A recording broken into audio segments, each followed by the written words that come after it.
There's two things going on. One is incompetence and the other is dissembling. So the Pentagon just isn't telling the whole truth to Congress or the American public about munitions depletion, about the state of operations against Iran. And as we saw with Pete Hegseth's testimony to Congress, he is at best combative and at worst just downright disingenuous. And then there's just incompetence. As I said, this president right now is engaged in a blockade of a blockade.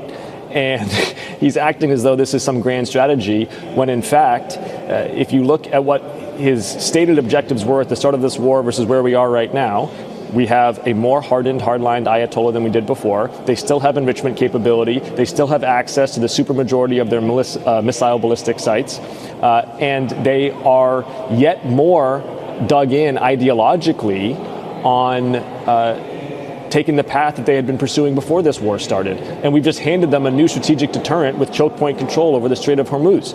This president has lost a war. First American president in American history to start and lose a war by himself. Congress needs to stop the bleeding, pass the War Powers Resolution, take back control of foreign policy before he does yet more damage.